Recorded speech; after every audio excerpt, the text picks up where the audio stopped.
Vaheguru Ji Ka Khalsa, Vaheguru Ji Ki Fateh. On Christmas Eve, 103 years ago, my grandfather waited in a dark and dank cell. He sailed by steamship across the Pacific Ocean from India to America, leaving behind colonial rule. But when he landed on American shores, immigration officials saw his dark skin, his tall turban worn as part of his Sikh faith, and saw him not as a brother, but as foreign, as suspect, threw him behind bars where he languished for months.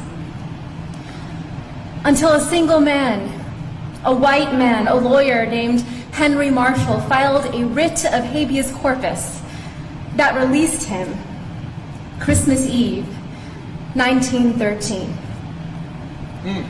My grandfather, Kehar Singh, became a farmer, free to practice the heart of his Sikh faith, love and oneness. And so when his Japanese American neighbors were rounded up and taken to their own detention camps in the deserts of America, he went out to see them when no one else would. He looked after their farms until they returned home. He refused to stand down. That's right. In the aftermath of September 11, when hate violence exploded in these United States and a man that I called uncle was murdered, I tried to stand up. I became a lawyer like the man who freed my grandfather, and I joined a generation of activists fighting detentions and deportation, surveillance and special registration, hate crimes and racial profiling.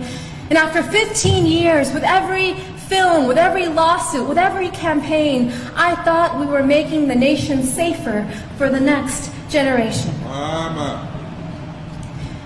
And then my son was born.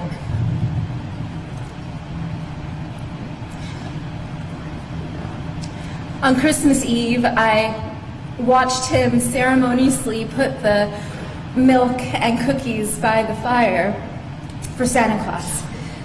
And after he went to sleep, I then drank the milk and ate the cookies. I wanted him to wake up and see them gone in the morning. I wanted him to believe in a world that was magical.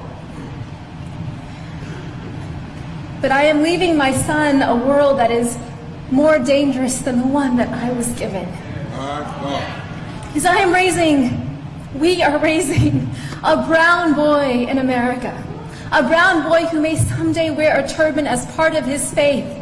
And in America today, as we enter an era of enormous rage, as white nationalists hail this moment as their great awakening, as hate acts against Sikhs and our Muslim brothers and sisters are at an all-time high, I know that there will be moments, whether on the streets or in the schoolyard, where my son will be seen as foreign, as suspect, as a terrorist.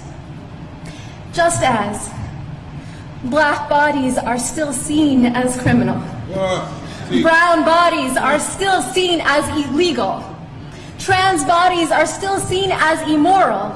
Indigenous bodies are still seen as savage. The bodies of women and girls seen as someone else's property. And when we see these bodies not as brothers and sisters, then it becomes easier to bully them, to rape them, to allow policies that neglect them, that incarcerate them, that kill them. Yes, Rabbi. Yeah. The future is dark. On this New Year's Eve, this watch night, I close my eyes and I see the darkness of my grandfather's cell, and I can feel the spirit of ever-rising optimism in the Sikh tradition, Chardi Kala, within him. And so the mother in me asks, what if? What if this darkness is not the darkness of the tomb, but the darkness of the womb? What if our America...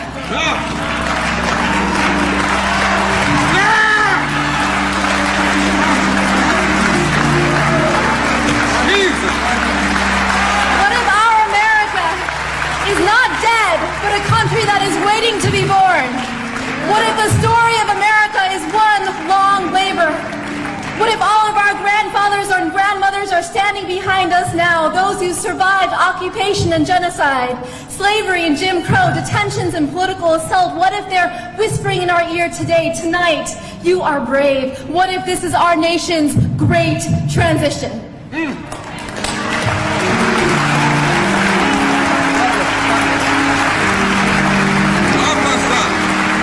What does the midwife tell us to do?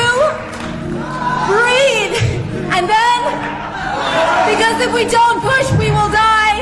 If we don't push, our nation will die.